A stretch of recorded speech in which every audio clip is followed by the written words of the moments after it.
Sveiki, mėly klausytojai, mes esame Vilniaus Valdorfo žaliosios mokyklos mokiniai, Matas ir Vytenis, ir šiandien kalbinsime istorijos mokytoją Andrių tautinės tapatybės klausimų. Sveiki, Andriu. Sveiki. Taigi trumpai pristatykite. Esu istorijos mokytojas Vilniaus Valdorfo žaliojoje mokykloje keletą metų jau. Iki tol dirbau kultūros srityse, su tautinė tapatybė galbūt susidurdavau tik tai iš asmeninio požiūrio ir aišku iš studijų. Tai trumpai gal tiek. Taigi, ką jums pačiam reiškia tasai tautinis identitetas, ta tautinė tapatybė? Gal reikėtų nuo to, kas tai yra tautinė tapatybė, ar ne? Apskritai. Tai man kažkaip tai siejasi su tokio psichologo Karlo Gustavo Jungo iškelta tokia idėja apie kolektyvinę pasąmonę. Tai yra tas dalykas, kuris sieja grupę žmonių ir jo nėra akivaizdžiai matomo, bet būtent kolektyvinėje pasąmonėje, kaip ir kalba pats Karlas Gustavas, yra užrakinta protėvių mąstysena, pasaulio matymas, ar ne, ir jų apskritai žvilgsnis į juos supančią aplinką. Ar ne? O tauta, jeigu taip vėlgi žiūrėti iš tų klasikinių apibrėžimų, tai yra grupė žmonių, kurie ilgus metus turi savo istoriją, ilgus metus gyvena vienoje vietoje geografinėje, juos sieja kalba, dažnai religija, istorija, kultūra. Ir kada mes žiūrim į tai būtent tokiu požiūriu, kas yra tauta, ar ne, negimsta žmogus be tautos. Nėra tokio dalyko. Vadinasi, yra tik tai pasirinkimas.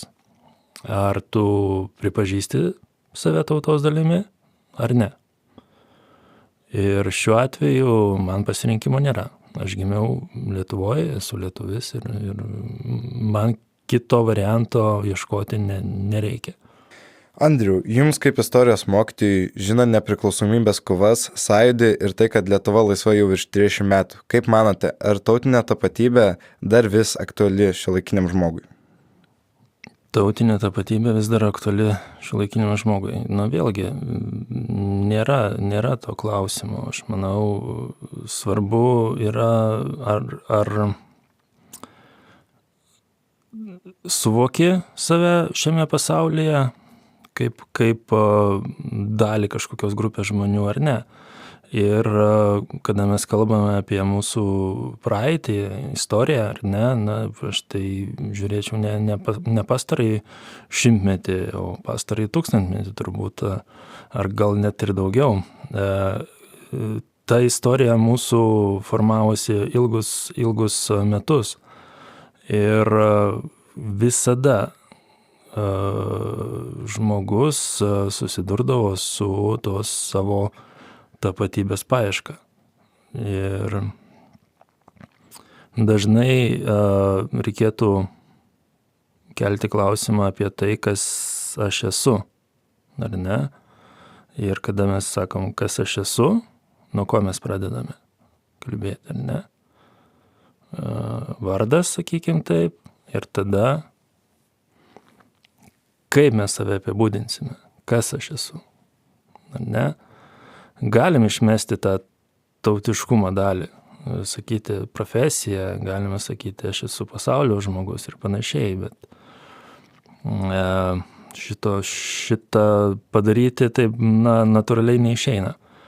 O žiūrint į mūsų istoriją, ta grėsmė tautiniai tapatybei buvo visada, kiek mes žinom savo istoriją, nuo net prieš valstybės susikūrimą, ar ne, turėjom didelių grėsmių, kurios galėjo sunaikinti mūsų tautą. Ir iš tikrųjų mūsų istorija pasakoja vieną dalyką. lietuviai visą laiką turėjo kovoti. Ir vienintelis, kas palaikė tą kovą, tai būtent buvo savęs suvokimas, kaip tam tikros tautos dalimi.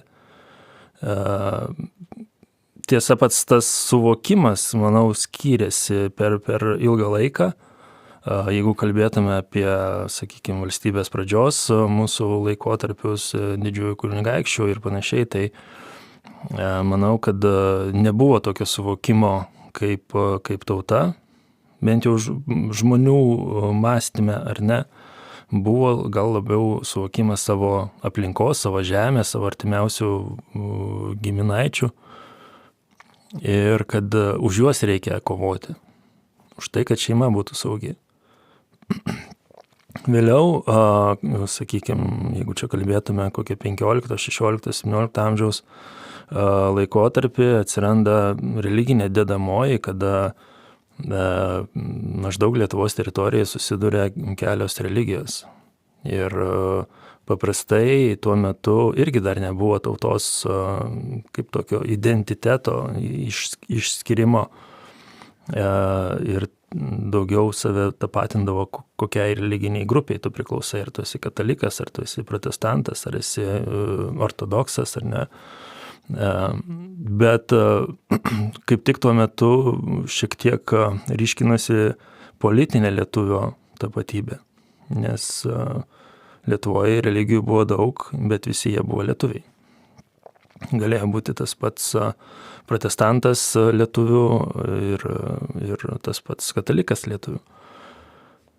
Ir kada mes jau ateiname iš tikrųjų į tautos kaip savęs suvokimą, tai yra maždaug 19 amžius, kada gryninasi tas tautos suvokimas. Tai lietuviams buvo viskas aišku, kas jie yra ir kodėl jie yra. Būtent čia ir jų praeitis buvo gana, sakykime, jiems aiški.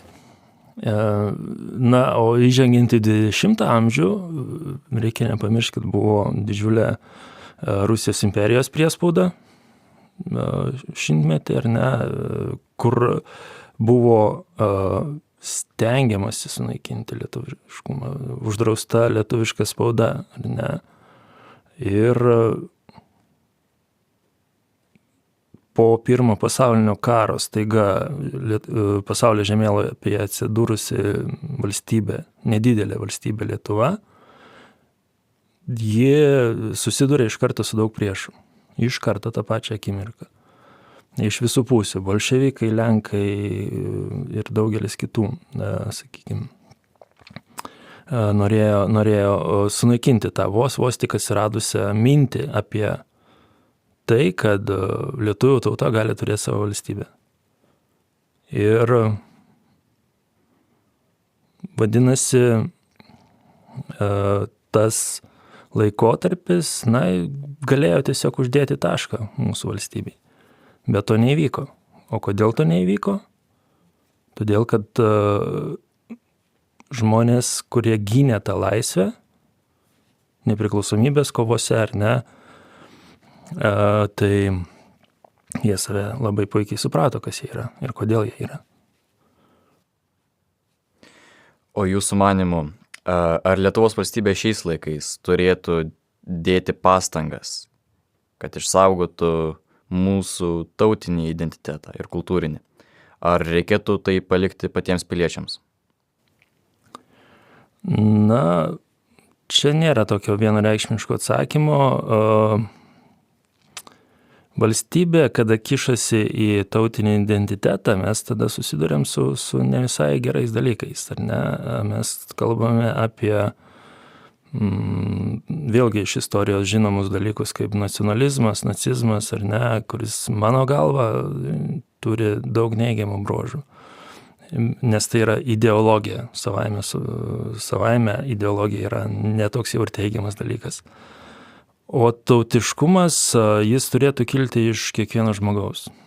Savęs suvokimas tam tikros grupės dalimi, jis turi atsirasti kiekvieno žmogaus viduje. Bet kada mes kalbam apie šios laikus, reikia nepamiršti ir apie atminties karus. Mes turime aplinkui agresyvių, sakykime, šalių, kurios ne tik pretenduoja į Lietuvos teritoriją, bet ir į jos istoriją ir praeitį. Taip, jeigu trumpai vardinti, tai ideologija kilusi dar 19 amžiaus pačio pabaigoje, litvinizmas, ar ne, kuris nurodo, kad baltarusių tauta, kurios yra sukūrusi Lietuvos didžiąją kunigaikštystę, ar ne, ir atrodytų, visiška nesąmonė, bet šita ideologija, sakykime, litvinizmo idėjos, visos tos jos plinta dabar, šiuo metu, net per Baltarusijos oficialią švietimo programą, per vadovėlius ir panašiai. Tai čia toks vienas pavyzdys iš to atminties karų, bet jų yra labai daug. Tie patys, sakykime, sovietų karių kapų tvarkymai, ar ne, iš tikrųjų, jeigu nuvažiuosite, bet kurias kapines, kur yra palaidoti sovietų kapai, pamatysi, kad jie yra labai gražiai sutvarkyti, prižiūrimi, ar ne, ir taip toliau. Kodėl taip yra? Nors mes žinom apie Lietuvos okupaciją, apie žiaurumus, kurios darė tie patys kariai čia būdami. Aišku, galima sakyti, mirusius reikia gerbti, bet natūrali ta pagarba šiek tiek yra kitokia. O čia mes galime žvelgti ir būtent tą atminties kovą, kuris siekia sustiprinti Sovietų Sąjungos vaidmenį Lietuvos istorijai. Tai iš tikrųjų turime dvejopą tokį dalyką, ar ne? Valstybė šiuo metu turi dalyvauti tame. Kitaip kitos valstybės primės savo programą, ar ne? Savo propagandą, savo daugelį iš savo, sakykime, įrankių tą atmintį ištrinti, pakeisti, įdiegti savo naują ir panašiai. Taigi mes nesam natūralioj būsenoj. Jeigu būtume, sakykime, natūralioj istorijos vystymosi būsenoj, sakyčiau, kad taip, kiekvienas žmogus privalo suvokti save arba nesuvokti, turi turėti pasirinkimą. Bet šiuo metu mes esam kare, atminties kare ir čia turime tame dalyvauti, kaip valstybinių lygių taip pat. Paskutiniu metu atrodo, kad Lietuvos valdžia yra linkusi užimti daugmaž neutralią poziciją Lietuvos istorijos klausimu. Tai yra, kaip vertinami mūsų šalies kontroversiški istoriniai įvykiai, asmenybės. Kaip manote, ką rodo tokia tendencija apsiriboti nuo nepatogių istorinių klausimų ir ar išvis tokią tendenciją pastebite? Jeigu būčiau valdžioje, tai aš savo nepavydėčiau labai. Man kaip žmogui viskas atrodo labai paprasta. Iš tikrųjų, jeigu žmogus kovoja už mano valstybės laisvę, už mano tautos laisvę, jis nusipelna būti pagerbtas. Yra neigiamų, sakykime, dalykų, prie ko prisidėjo irgi lietuviai. Šito nereikia pamiršti. Bet nubraukti vieną ir iškelti kitą irgi yra neteisinga. Čia kaip žmogaus pozicija. O jeigu žiūrėti į valstybės poziciją, taip, visą laiką yra daug kompromisų.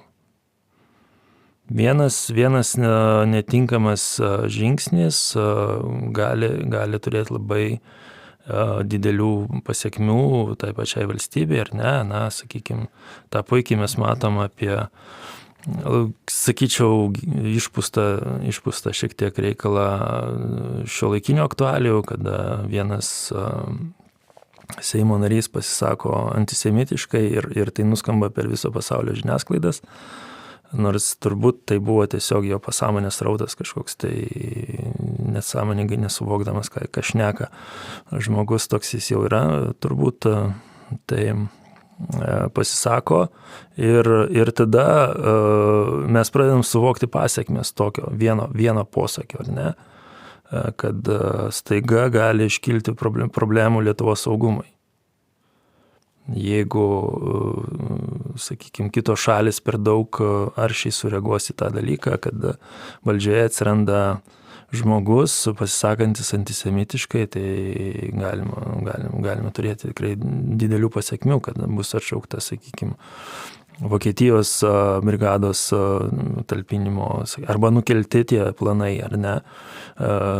Amerikos karių dislokacija Lietuvos teritorijoje irgi gali būti kompromituojama tokiais pasisakymais. Ir neaišku, ką jis dar gali pasakyti per savo kadenciją būdamas Seime. Taigi, o tai jau labai garsiai skamba pasaulyje. Jau dabar skamba pasaulyje.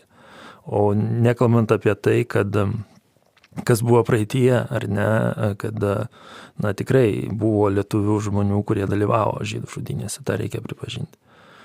Ir kiekvienas šito išryškinimas ar eskalavimas ir sakymas, kad tai nieko tokio, tai gali turėti labai didelių pasiekmių šiuolaikiniams žmonėms ir kaip istorinis faktas gali paveikti šiuolaikinį gyvenimą žmonių. O čia, kaip sakant, visada reikia labai atsargiai ir labai aiškiai kalbėti tokiomis temomis. Tai todėl aš manau, kad šiuolaikinė valdžia, jinai yra savo, kaip sakant, savo rėmose. Jinai daro tai, ką gali, bent jau iki šiol, aš manau, kad tikrai buvo labai daug dirbama prie to tautinio identiteto, tautinės tapatybės išlaikymo, ar ne, arba leidimo žmonėms patiems formuotis jį. Ir ten, kur yra kontroversija, taip. Aš manau, kad šiuolaikinė visuomenė, jin turi problemų su praeities suvokimu. Ir kiekvienas pasakymas, kuris siejasi su holokaustu ar ten kažkokiais genocidiniais ir panašiais naratyvais, tai kelia didelį atgarsį pasaulyje. Todėl mes neturim pasirinkimo, kaip tik tai labai atsargiai apie tai kalbėti. Tai aš kaip suprantu jūsų poziciją, kad šiais laikais mes irgi, kaip ir, pavyzdžiui, tarpukario, galbūt ne kitokio lygio, bet mes vis tiek turime sugebėti išlaviruoti ir atsargiai aptarinėti šitos klausimus. Na taip, mes neturime kito pasirinkimo. Jeigu Lietuva nori išlikti, ji turi labai aiškiai sutapti, jų, sakykime, mūsų pozicija turi sutapti su Lietuvos sąjungininkų pozicija. Jeigu ji labai skirsis, ką mes matom Europoje, tos pačios Vengrijos atveju ar ne, tai, kaip sakant, iš vienos pusės, jeigu mūsų pozicija pradeda skirtis nuo sąjungininkų pozicijos, mes turim tik tai vieną kelią, tai yra link Rusijos. Neturim pasirinkimo. Arba ten. Jeigu mes jau esame grupėje, kuri yra transatlantinėje, ar ne, šitoj sąjungoje, tai vadinasi, mums tie pasakojimai, tie didieji naratyvai, kurie yra keliami šitoj grupėje, jie turi būti pripažinti. Ir tiek. Kito pasirinkimo neturime. Taigi, Lietuvos istorijos politika. Ar Lietuva, kaip šalis, jūsų nuomonė, turi pakankamai politinės valios kalbėti apie savo istoriją ir ją viešai didžiuotis, pasakoti ją pasauliui taip, kaip norėtume, kad pasaulis ją žinotų? Ar daugiau leidžia kitiems, galbūt net priešiškiams deriniams ją formuoti? Aš manau, kad Lietuva daug daro, kad ištransliuotų savo požiūrį į Lietuvos istoriją. Bet čia mes turime vėlgi grįžti prie to, kad aplinkui yra daug priešiškų, sakykime, ar ne, priešiškai nusiteikusių valstybių. Yra viduje, sakykime, turime grupę žmonių, kurios veikia tų valstybių naratyvais, per kurias susiformuoja per televizijos propagandą, interneto propagandą, ar ne. Ir visada ta transliacija mūsų suvokimo apie praeitį, jinai turi kliuvinių. Ja sunku yra išgirsti. Ar ne? Jeigu, kaip sakant, mes stovėdami vidury miško garsiai šauksim, tai nereiškia, kad miško pakrašty mus girdės. Tai nepaisant to, kaip mes tai darysim, ne viskas bus išsakyta, ne, sakykime, tam plačiajam pasaulyje, ne viskas bus išgirsta. Vien dėl to, kad mes neformuojame, sakykime, didelės kultūrinės programos, kaip tai daro didelės valstybės, tokios kaip JAV ar Rusija ar Europos didžiosios valstybės ir panašiai. Ta pati Kinija. Tai aš manau, kad nepaisant to, kad mus sunku išgirsti ir pamatyti, bet aišku, ta pozicija, kurią mes turėjom, pavyzdžiui, ir Ukrainos agresijos atžvilgių, tai ji buvo išgirsta. Tai vadinasi, tai, kas stovi už tos pozicijos, o tai yra būtent mūsų tautinė pozicija, ar ne, šiuo klausimu, irgi yra svarbi.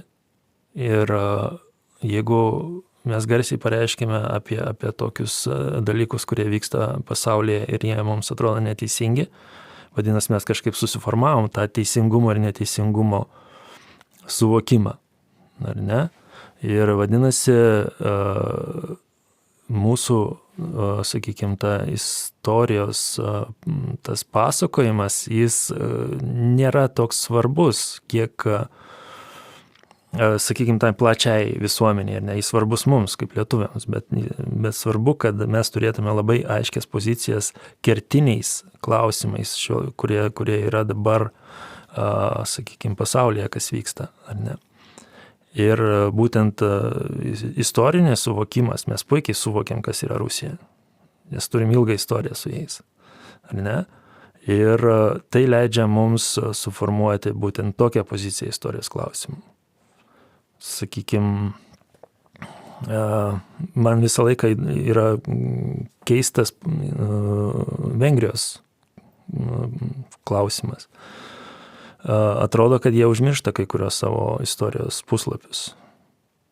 Ir Rusija jiems yra draugas, ar ne, nors netiek jau ir daug metų praėjo nuo to laiko, kai tankai traiškė žmonės jų pagrindinėse gatvėse, sostinės, ar ne.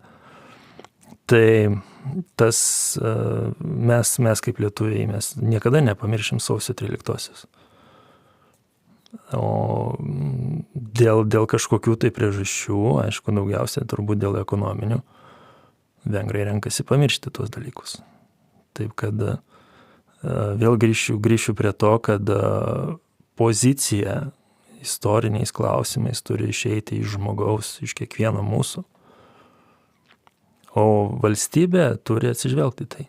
Bet aišku, turi matyti didelį vaizdą. Didelį vaizdą, kas vyksta pasaulyje ir transliuoti tą poziciją, na, taip atsargiai. Taip, sakykime. Mhm. O ar nemanote, kad tasai toksai nuosaikus, kaip ir tos pozicijos ištransliavimas, kai kuriais atvejais galbūt, tarkim, per silpnas ir leido susidaryti tokioms nuomonėms apie Lietuvą ir tokiems naratyvams, kaip pavyzdžiui litvinizmas? Taip, aš manau, taip, kaip mano pozicija yra tokia, kad būtent prarasdami mūsų naratyvus, ar ne, to didžioji masiai kitų naratyvų, mes jau pradedam kalbėti iš tikrųjų apie neegzistuojančius dalykus praeityje. Ir ne tik litvinizmas, yra sarmatizmas, dar didesnis košmaras logiškai mąstančiam žmogui kažkiek, tai bent jau su realiu gyvenimu save siejančiu, ar ne? Tai kur tie naratyvai tiesiog iš piršto laužti yra.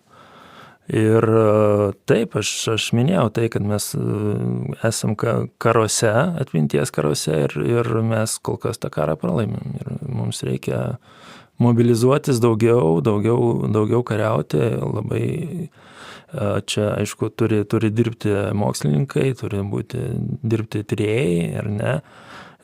Kas iš tikrųjų turiu apgailestauti, šiais laikais istorijos tyrimai tokie, vangokai vyksta iš tikrųjų.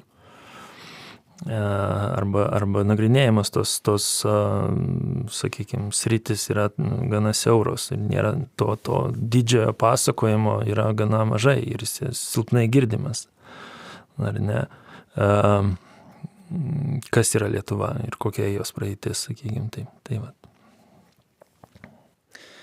Lietuvių tautos istorija ir kultūra yra tikrai turtinga. Vydūnas savo kūrinėje Tėvynė rašė apie savo šaknų gerbimą, puoselėjimą, o istorinės atminties klausimas, manau, čia yra neatsiejamas. Taigi, dėl nepriklausomybės kovų jos yra mūsų istorijos dalis. Šiais laikais kyla abejonių, ar teisinga yra jomis didžiuotis. Pavyzdžiui, kaip vertinate 1941 metų Birželio sukilimą? Vėlgi, aš norėčiau dar iš seniau pradėti savo tiradą, ne nuo 41, bet grįžkime į 18 amžių, kur Lietuva buvo ant žlugimo ribos ir aišku, tas žlugimas atėjo 18 amžiaus pačioje pabaigoje. Bet žmonės tuo metu labai aiškiai tą suvokė. Jie aiškiai suvokė ir tiesiog jie suvokė, kad reikia švietimo. Jie suvokė, kad per švietimą, per istorijos mokymą mokyklose, kas irgi prasideda tik tai 18 amžiaus, sakykime, viduryje, kada istorijos mokymas tampa privalomas mokyklose, galima išgelbėti žlungančią valstybę. Ir iš tikrųjų per keliasdešimt metų būtent tokio nuoseklaus veikimo šitoje srityje, švietime, buvo išauginta karta, kuri iki paskutinių gynė mūsų valstybę, senąją mūsų valstybę. Ir žlugo, sakykime, tik tai pačiam 18 amžiaus gale, kada 8000 lietuvių karių buvo išžudyta Varšuvoje, Pragos priemiestyje rusų kariuomenės, ar ne? O dabar einant į 20 amžių, ar ne, čia mes turim daug kabliukų, ar ne? Mano asmeniniu požiūriu, kiekvienas žmogus, kuris gina valstybės laisvę, tai negalima jo teisti vienareikšmiškai. Taip, tam sukilime buvo, kaip čia pasakius, įvairių asmenybių, ar ne? Kiekvieną jo biografiją, jo nuveiktus darbus reikia diskutuoti, reikia viešinti, ar ne? Ir tiesiog ne tai, kad dėti ant svarstyklio, jis čia buvo geras, blogas, ar ne, jis buvo toks. Didvyrių nėra be trūkumų. Ir šitą reikia suvokti. Kiekvienas herojus turi savo gyvenimą. Ir jis atsineša tą savo, sakykime, praeitį arba vėlesnius, arba nusistatymus kažkokius, kurie paskui sukuria jie nelabai gerus dalykus, ar ne, jo biografijoje. Tiesiog, bet tai, ką jis nuveikė, tai, ką jis padaro, tai yra, kas kita, tai yra veiksmas. O mes vertiname vieną kitą žmogų iš tos grupės žmonių, kurie susivienijo tam, kad iškovotų valstybei laisvę, kuri buvo atimta iš jų. Tai yra toks dalykas. Tai jeigu, čia vėl kalbant apie tai, kad mes labai stengiamės vienu sakiniu įvertinti tą pasirinkimą, kurį turėjo kiekvienas žmogus tuo metu, kada pasaulis buvo ant žlugimo ribos, sakykime, ar ne. Ir sakyti, kad, vienas pasielgia teisingai, kitas ne, taip turbūt ir reikėtų daryti, bet sakyti vienareikšmiškai, kad šitas yra blogas, šitas yra geras, nemanau.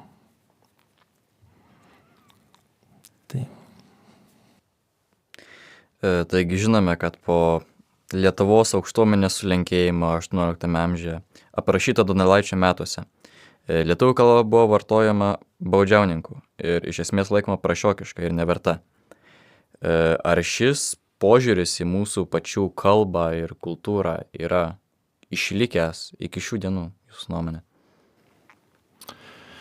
Manau, kažkiek taip, bet ne dėl to natūralaus proceso, kuris vyko 17-18 amžiuje, kada dvi tautos, sakykime, artėjo viena prie kitos ir skaičiumi iš tikrųjų abiejų tautų respublikoje lietuviai sudarė mažumą.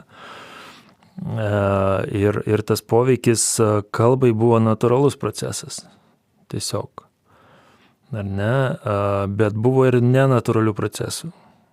Buvo rusinimas, buvo lietuvių kalbos draudimas, ar ne? Buvo niekinamas, ypatingai sovietmečių, okupantai drąsiai galėjo kalbėti rusiškai Lietuvos gatvėse ir nelaukdami atsakymo dėl, sakykime, lietuviškai ir nelaukdavo atsakymo rusiškai. Ir aš manau, kad šitie nenatūralūs procesai daugam išaugino tą kompleksą. Ne Donelaičio metuose, man atrodo, čia reikėtų ieškoti tų dalykų. Taip, ten kažkiek yra. Ta diskusija buvo gyva. Ar lietuviai, sakykime, gali būti lietuviais be kalbos, ar būtinai turi kalbėti, sakykime, lietuviškai. Tas klausimas tuo metu nebuvo išspręstas. Bet po to, kas vyko, tą šimtmetį pusantro, ar ne, tai buvo visiškai nenatūralus dalykas ir būtent tie veiksmai kelių Lietuvos okupacijų metais, manau, ir išaugino tą didžiulį kompleksą lietuvių kalbai. O dabar, kaip sakant, vyksta natūrali anglizacija ar kažkokia internacionalizacija tos kalbos, ar ne,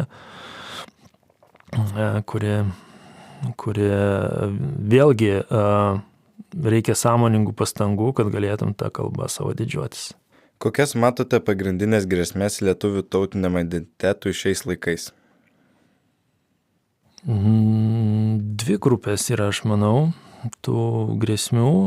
Viena yra akivaizdi, tai yra tiesiog agresyvus jos naikinimas, kas gali įvykti, sakykime, karo atveju. Ir tikėkime, kad šito nebus, bet vyksta tie patys atminties karai, hibridiniai karai, propaganda, kuri veikia žmonės ir iš tikrųjų atsiranda ir mūsų šalyje grupė žmonių, kurios veikia priešiškų jėgų naudai ar ne, ir kaip sakant, mes jaučiam tą grėsmę ir iš vidaus, ir iš išorės, būtent tautiniam identitetui. Kitas dalykas, kita grupė grėsmių yra, sakykime, tai, kas vyksta natūraliai pasaulyje, kada vyksta globalizacija, vyksta trinimas tarp būtent, sakykime, tų tautinių ribų, kažkoks ištrinimas, ar ne, ir vyksta migracija, kuri, bando tą visą, sakykime, kultūrinį ir etninį skirtumą suniveliuoti į mažumą, sakykime, kad jo neliktų. Tai yra kažkiek tai natūralus procesas, tų tautų kraustymosi buvo ne vienas per mūsų istoriją ir visais jais vyko įvairūs pakitimai ir kalboje, ir tikėjime, ir kultūrinėje plotmėje ir panašiai. Bet bendrai kalbant, tai ta grėsmė, jinai gal nėra tokia didelė, kaip ta akivaizdi agresijos grėsmė, ar ne? Mes turėdami stiprų stuburą, suvokdami save vienos ar kitos tautos dalimi, ir čia nepriklausomai nuo mūsų kilmės, ar ne, gali būti rusų kilmės lietuviai, gali būti žydų kilmės lietuviai, gali būti vokiečių kilmės lietuviai ir panašiai, ar ne, tai mes galime išlaikyti savo tą tapatybę ir labai stiprią. Kita vertus, visą laiką tas spaudimas bus. Ir čia jau ateities kartoms yra užduotis, kaip tą spaudimą atlaikyti arba tiesiog pasiduoti. Čia priklausomai nuo noro, galbūt nuo valios, kaip mes norim stipriai išlaikyti save suvokiant save kaip lietuvį, ar ne? Kaip mes norim matyti savo valstybės ateitį, galbūt mes norim matyti ją tiesiog kaip bendrą, sakykime, didelės valstybės dalį, kur gal kažkiek tai prisiminsim tą istoriją, galbūt neprisiminsim, galbūt kalbėsim lietuviškai, galbūt ne. Čia jau, manau, pasirinkimų turime daug. Bet artimiausia istorija, sakykime, ateityje mes turim dvi tokias grėsmės, tai kuri gali būti agresyviai sunaikinta, sakykime, ar ne, ta tautinė tapatybė arba iš lėto. Tai va. Taigi, jūs minėjote, kad kaip ir tasai tiesioginis sunaikinimas yra grėsmė, o ar nemanote, kad, pažiūrėjus į mūsų istoriją, pavyzdžiui, visą laiką, kai buvo tokia tiesioginė grėsmė, iš tikrųjų, ir buvo akivaizdžiai, iš viso, tauta kaip ir susiprato, kad ji yra metodiškai naikinama, tai mes kažkaip sugebėjome, mūsų protėviai irgi, kažkaip išlikti. Ir kaip ir jūs sakėte, nekilo klausimų iš tikrųjų. Bet šiais laikais, esant tokioms ir netiesioginėms grėsmėms, ar jūs nemanote, kad tai yra irgi dalykas, kurį reikia turėti labai stipriai omenyje, kalbant apie mūsų kaip ir šalies ir tautos išlikimą? Aš manau, kad turim turėti galvoje abi tas grėsmių grupės. Ir veikimas tom grėsmėm atremti, jis turi būti skirtingas. Kaip sakiau, jeigu vyksta karas, tai mes turim kovoti. Čia vienareikšmiškai. Ir taip, tu teisus, sakydamas, kad mūsų tauta turi vidinės tos jėgos mobilizuoti, sukaupti visą savo jėgą ir atremti priešus, kai jie yra akivaizdus. Ir aš tai laikau fenomenais, kad tokia maža tauta sugebėjo išgyventi ir išlaikyti stiprią savo poziciją pasaulyje, kaip ten bebūtų, mes nežinom, kiek yra išnykusių tautų. Galim tik nuspėti, šimtais, ar ne. kurios nesugebėjo sukurti valstybės tokios didžiulės, kaip pavyzdžiui buvo Lietuvos didžioji kunigaikštystė, ar ne? Ir tai yra mūsų inkaras iš tikrųjų šiuolaikiniam pasaulyje. Mes turim praeitį, kuri mus sustiprina. Kita vertus, mes turim tą bendrą tendenciją nekalbėti apie tautinę tapatybę arba jos nesureikšminti, ar ne?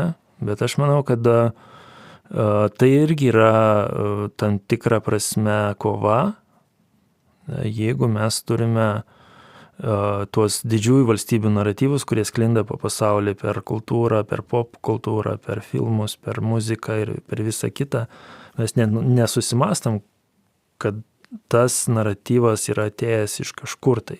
Mes jį priimam kaip savo, ar ne?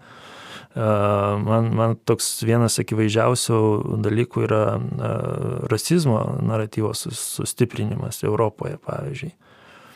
Ar ne? Jis akivaizdžiai ateina ne iš vidaus, kur nebuvo tokio stipraus konflikto, kur nebuvo vergijos, kur nebuvo engimo šimtmečiais, ar ne, juodaodžių ar kitokios spalvos odos turinčių žmonių, ar ne. Bet tas naratyvas ateina iš kažkur ir jis dabar yra labai stiprus Europoje. Ir jis yra atėjęs, aš manau, tiesiog per kultūrinės kažkokius ryšius, ar ne, daugiausia.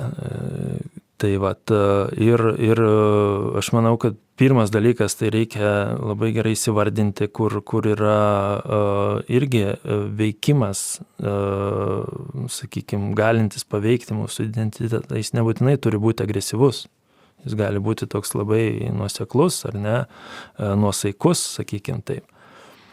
Ir čia aš įsivaizduoju, kad vienintelis dalykas, kas gali padėti išlaikyti tą tautinę tapatybę, yra švietimas.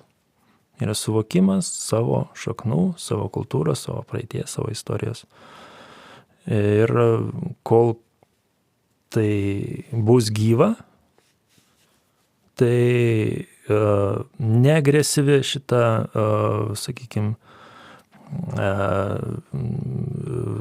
politika ar kultūra, ji ras mūsų visuomenėje, aš manau, vietą, bet ji niekada neužgoš mūsų tapatybės. Tai, o vienintelis būdas sunaikinti tapatybę, bent jau tokios tautos kaip mūsų, yra per agresyvią politiką. Kalbant hipotetiškai, tolimoje ateityje, labiau įsivaizduojate Lietuvą kaip daugiatautę valstybę, kaip LDK, ATR ar kaip tautinė valstybė, kokia yra dabar? Žiūrint į ateitį, taip, aš nenoriu projektuoti praeities į ateitį. Būtų tikrai, man kaip istorikui, smagu gyventi stiprioji valstybėje, kuri driekėsi daugelį kilometrų nuo vienos jūros iki kitos, ar ne, ar panašiai. Bet aš manau, kad ateities pasaulyje Lietuva išliks kaip valstybė. Tiesa, nebus ji visiškai tautinė, ji bus daugiatautė, kaip ir daugelis kitų valstybių, kokias mes matome dabar.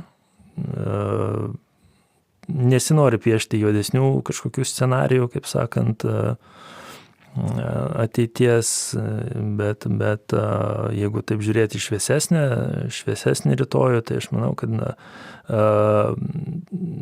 neišnyks tas lietuvių suvokimas. Aš manau, kad kaip tik gali praturtėti lietuvių tauta kitų tautų, sakykime, kažkokiais dalykais, kaip tai įvyko su anksčiau Lietuvoje gyvenusiam tautom, tai, sakykime, kibinas mums atrodo visiškai įprastas ar ne lietuviškas patiekalas šiais laikais. Kiekvienai parduotuvėje jo galima rasti. Bet jis nėra kilęs iš Lietuvos. Tai va, tai. Ir daugelį kitų dalykų, aš manau, galima rasti, ką mes esame prisėmę iš kitų tautų, kurios gyvena šalia mūsų ir draugiškai sugyvena.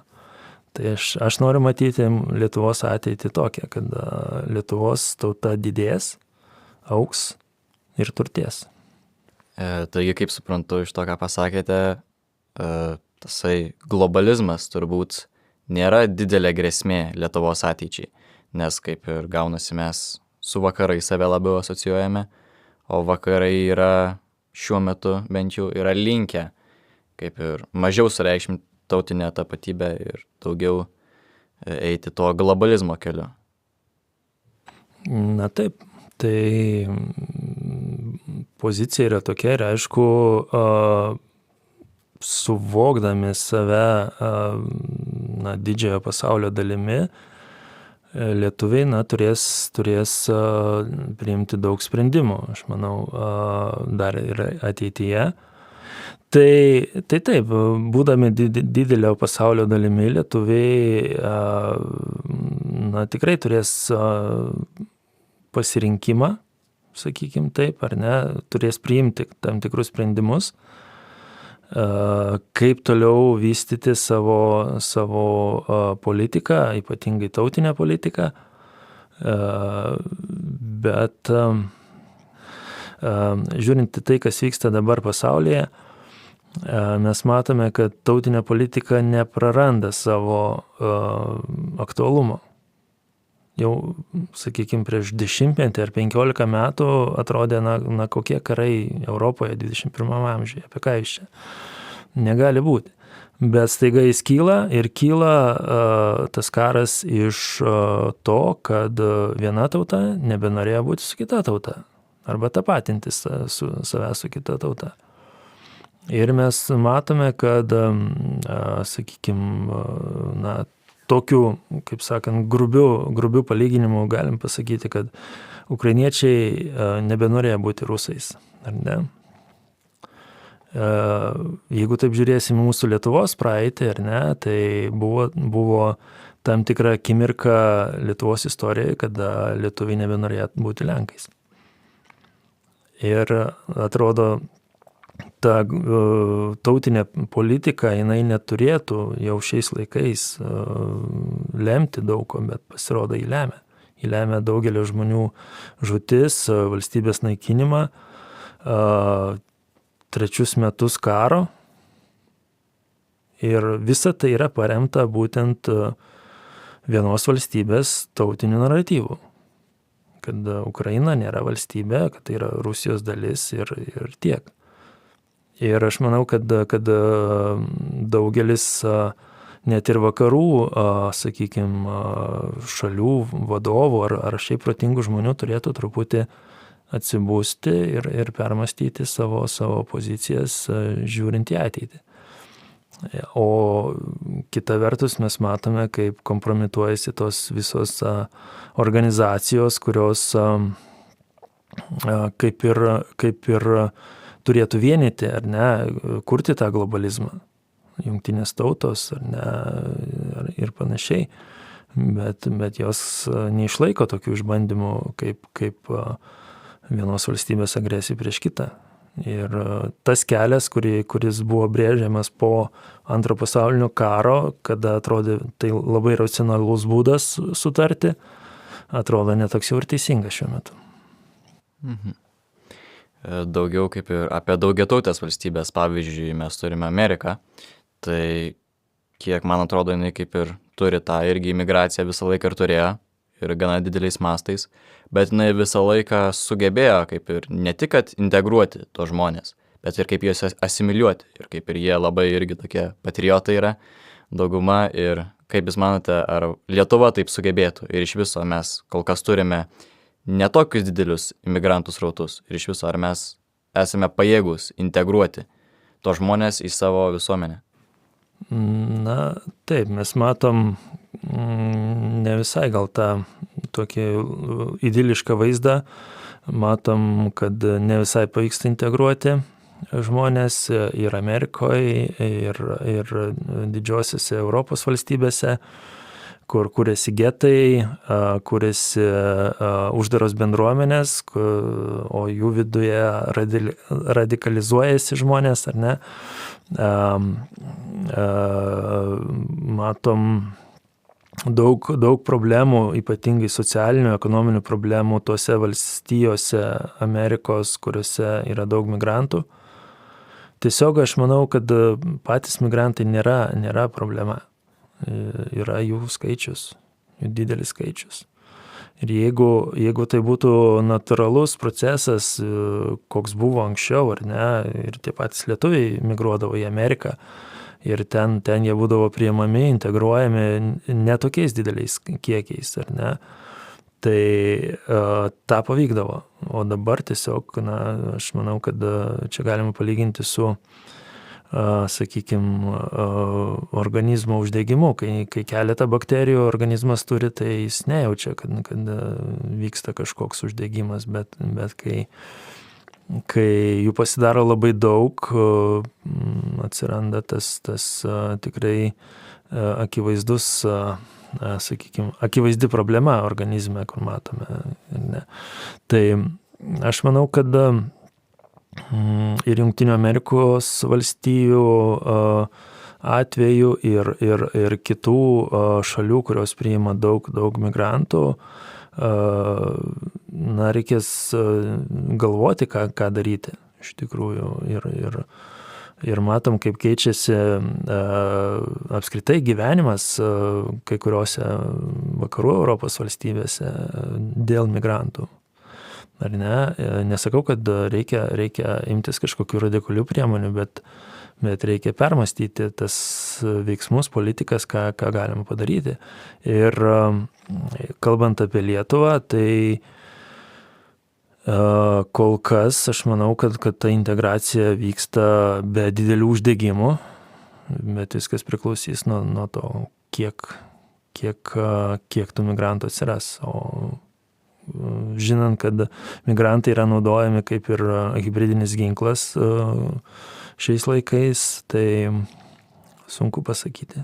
Atrodo, su tais pirmais iššūkiais didelių migrantų bangų Lietuva susitvarkė, bet aš manau, kad čia ne pabaiga. Turbūt irgi į tos imigracijos visą temą būtų klausimas, kaip matome, kad su ta valdžia, kuri laimėjo rinkimus Lietuvoje Seimą, kiek aš supratau, iš tikrųjų nesiruošiama labai riboti tų imigracijos tų skaičių ir legalios ypač. Ir kaip tik daugiausiai tai žmonių grinai atvežimų čionais dirbti. Ir iš esmės, jūsų nuomonė, ar nereikėjo tuos integracijos klausimus apsvarstyti pradžioje, o ne kai tie srautai jau darosi vis didesni ir didesni? Ar mes suspėsim iš esmės sutvarkyti su šitą problemą? Dar tokios aiškios naujos valdžios pozicijos šito klausimu neteko girdėti, tai negaliu pasakyti. Bet bendros tendencijos, aš manau, kad jos nesikeis ir kažkokios, sakykime, didelės problemos, jeigu nebus drastiškų pakeitimų imigracijos politikoje, tikrai nematau. Yra kitas dalykas, yra ne visai legali ta imigracija, ar ne, yra pabėgėlių klausimas. Lietuvoje įvairiais skaičiavimais gyvena apie 100 000 baltarusių, ar ne, ir apie keliasdešimt, sakykime, tūkstančių iš kitų valstybių. Tai kiek radikalizuosis, sakykime, ta baltarusių bendruomenė, ar ne, kiek įveiks visą Lietuvos tautą, dar kol kas klausimas. Atrodo, dalis jų puikiai integruojasi, tikrai pažįstu, kas ir lietuvių kalbą jau išmokė, ar ne, čia gyvena. Ir nekelia kažkokių klausimų, bet yra ir agresyviai nusiteikusių žmonių. Ir valstybės atžvilgių. Bendrai kalbant apie migrantus, man sunku sakyti, kuo visą tai gali išvirsti, ar ne. Bet šiuo metu iš vienos pusės taip gaila, kad yra imamas apskritai tos imigracijos politikos, kad yra atsivežama, sakykime, iš trečiųjų šalių žmonės darbams, o nestengiamasi, sakykime, grąžinti, integruoti tuos pačius lietuvius iš užsienio žymiai labiau, sakykime, stengiantis pritraukti juos atgal namo ir panašiai. Bet aš manau, kad tai yra neišvengiama. Tai yra tendencija, kur vyksta, kur linksta visa, sakykime, vakarų bendruomenė. Ir mums tiesiog reikia sugalvoti, kaip su tuo tvarkytis. O kol kas iki šiol buvo tvarkomasi pusėtinai, sakykime taip, bet tvarkomasi, o kaip bus toliau, tai pamatysim.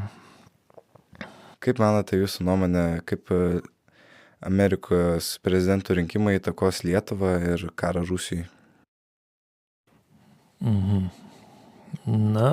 Aš manau, kad tas poveikis yra gal kiek sureikšminamas. Bendra Amerikos pozicija sąjungininkų savo atžvilgių vis tiek yra gana tvirta, nesvarbu, kas yra prezidentas. Aišku, tas karas Ukrainoje ir Rusijoje, tai jis yra mums labai aktualus, nes bet kada jis gali išplisti ar ne ir atsidursim mes tam sukūryje ar ne nemalonių įvykių. Ir atrodo, kad viena pusė, sakykime, Amerikoje mąstančių žmonių lygtais turėtų būti vienokios pozicijos, kita pusė kitokios, bet aš manau, kad taip nėra. Ir tarp demokratų visada buvo palaikančių Ukrainą ir Lietuvą ir tarp respublikonų. Tiek, kad su respublikonais lietuviai visą laiką turėjo glaudesnius ryšius. Ir tai, kad jie atsiduria valdžioje, mums bent jau blogo neturėtų nieko reikšti. Kita vertus yra prezidento asmenybė, ar ne? Daug apie ją kalbėta. Mano asmeninis požiūris tai galėjo būti bet kuris kitas respublikonas, tik ne dabartinis išrinktas prezidentas, nes jo nuspėjamumas yra arti nulio, kaip sakant, kaip jis pasielgs, ką jis padarys. Ir sakykime, aš dar esu laukime, sakykime, jeigu būtų laimėję demokratai, kita pusė, tai aš laukčiau eskalacijos, iš tikrųjų karo eskalacijos, karo didinimo iš Rusijos, nes demokratai buvo save parodę kaip gana silpną poziciją turintis žmonės agresijos atžvilgių, ne tik Rusijos atžvilgių, bet ir to pačio Irano, ar Sirijos, ar Afganistano, visais tais klausimais, tai bent jau tokia pozicija buvo matoma. Kaip ten iš tikrųjų buvo, gal kiek kitaip, manau, kad jie irgi stengiasi sukontroliuoti visas tas grėsmės, bet tiesiog vieša nuomonė yra tai, kad nekaip pasirodė agresijos atžvilgių demokratai. Dabar aš manau, kad šiek tiek turėtų suklusti tie, kas norėtų pulti ypatingai NATO šalis. Tai tas bent jau džiugina. Tai ačiū Andriau už jūsų laiką ir ačiū klausytojai, kad klausėte. Ačiū, kad pakvietėte.